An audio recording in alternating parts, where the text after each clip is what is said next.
Hello and welcome to another week of meals. These are easy meals that I'm going to be preparing this week. I'm starting off with making some zoodles. I'm trying the TikTok feta cheese tomato pasta thing. Finally, I finally gave into the hype, but my version is going to be with the zoodles for myself since I'm kind of trying to keep it lower carb, and then the guys are going to serve theirs with pasta. So I'm just taking one zucchini for myself. This is one of those zucchini, what do you call them? Spiralizers, a spiralizer that I got from my Buy Nothing group, and I just love it. So I whip that out whenever I need to make zoodles. Here are the grape tomatoes that I'm using. Putting some extra virgin olive oil down into a baking dish, and then I put the block of feta right in the middle. Now I'm gonna kind of do mine a little bit different. Yes, I've read the different recipes. You can put like the red pepper flakes and things like that. I decided to keep mine super simple with just some olive oil. So I'm gonna put some olive oil down here with the cheese, and then I'm gonna sprinkle with oregano, and that is basically it. I'm not putting red pepper flakes, just keeping it super simple with these flavors.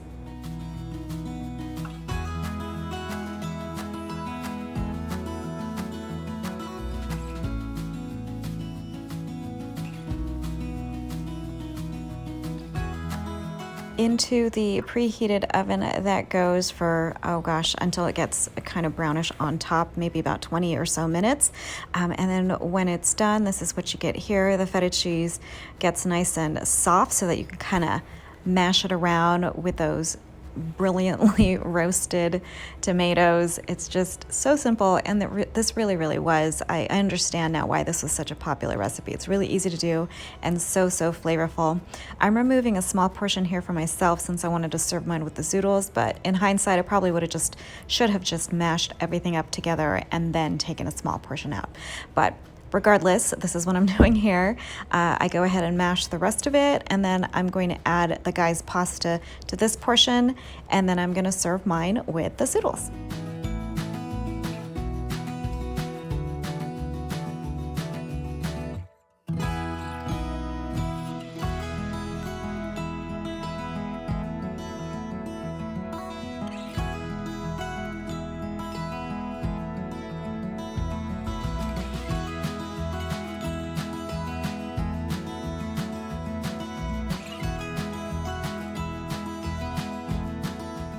So I really enjoyed the flavors of this. The feta cheese was nice and tangy, kind of sour, with those sweet roasted tomatoes. It really was just so delicious.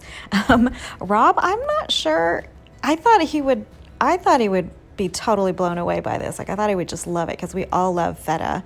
But he was like, oh, that's different. And that was about it. I mean, he ate it. He didn't complain, but I thought he'd rave about it, but alas, he didn't. I'm adding a little bit of olive oil here just to loosen things up, and this is my version with the zoodles. So good. I served mine with some Asiago cheese on top, and then there is the guy's portion with some spaghetti. Really good. I would do this again.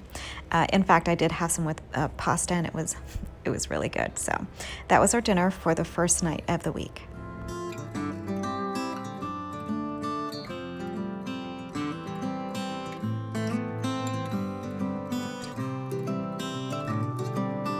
Okay, next meal, I am doing my super easy sort of Korean ground beef bowl.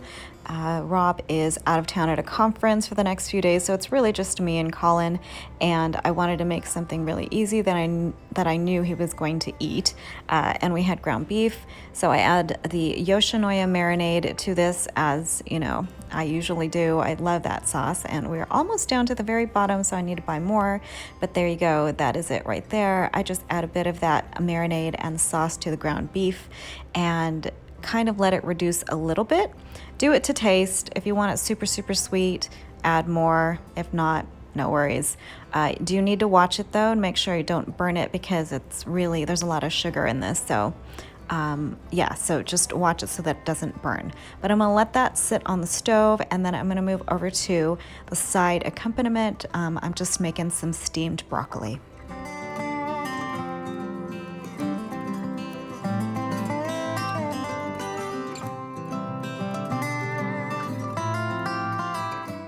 Here you go with my fresh broccoli here that I'm just cutting up. I'm gonna keep the stems. I'm gonna put them in the freezer because I'm not gonna use it for this, but I'm taking the big pieces of the florets and I'm gonna cut them down to kind of like smaller bite-sized pieces so that I can steam them in my bamboo steamer.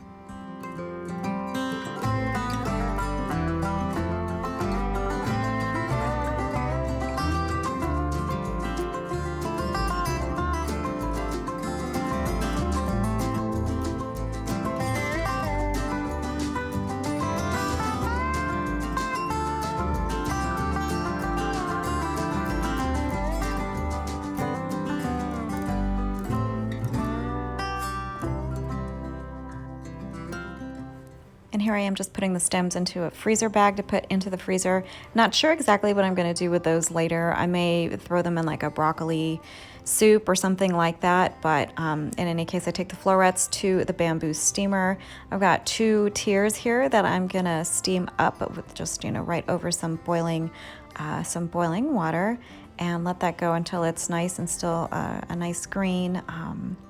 And that's pretty much dinner done. There you go, so simple, really easy.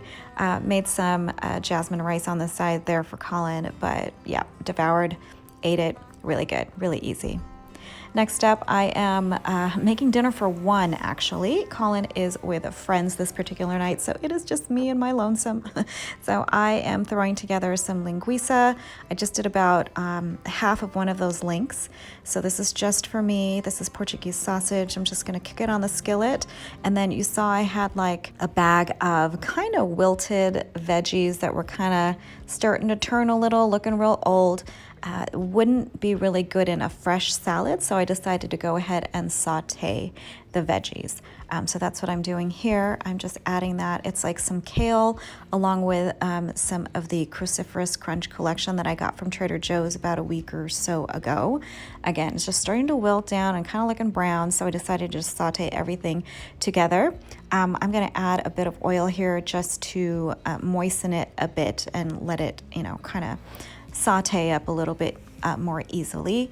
And then I'm going to add a little bit of extra flavoring here with a teeny tiny bit of Nor bouillon, chicken flavored bouillon, and a little bit of water.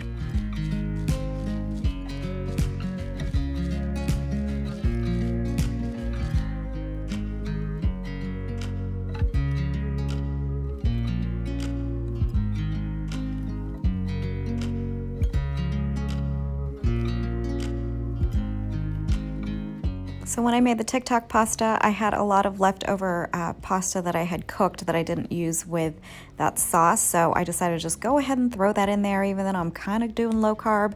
Decided to treat myself since I'm since I'm all by myself, and I thought, you know what, this is going to beef it up a little bit more. So I threw some of the leftover spaghetti in here and just toss that around, a little bit of olive oil, and I think that's pretty much it for that. So that's pretty much ready to go. I decided to top it with a little bit more flavor in some crumbled cotija cheese. So you'll see that in just a second when I take this to the table.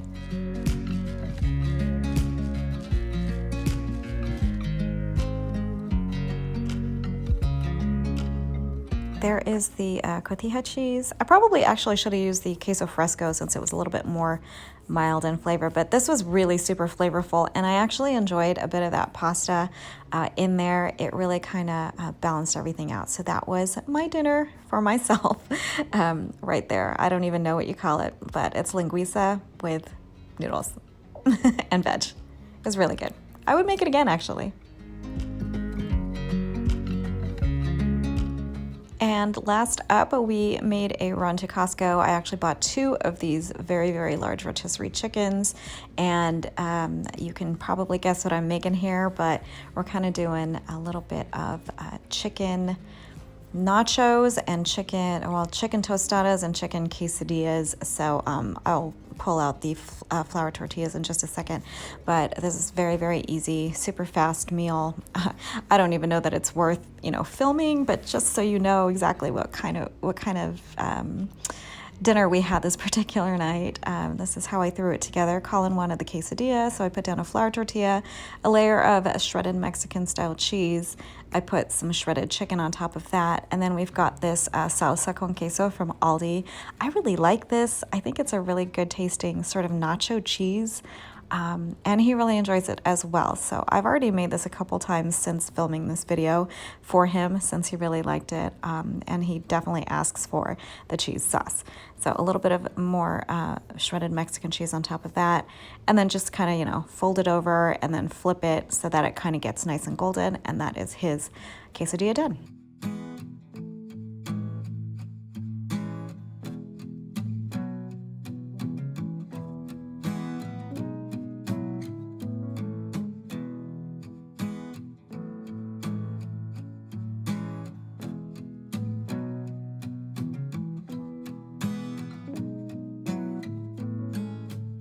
There you go, nice and ooey gooey. You can see all the melted cheese here. I did want to serve it with some sour cream and guacamole, but the avocados kind of went bad, and then the sour cream actually was frozen because it was like in a section of our fridge that was really, really cold, so that did not work out. But we've got just plain quesadillas here. This is my tostada. I had leftover corn tostada from when we had the pozole verde when my friend came over last week. But there you go, with some jalapenos and some taco sauce, and that was my dinner. Rob had leftovers a little bit earlier in the day, so he wasn't quite ready to eat, but he made himself a bit of something. But anyway, this was another easy week. Hope you guys enjoyed the meals. Very, very fast, short video this week, but I appreciate you stopping by to see what we had for dinner, and I will see you in the next video. Take care until then.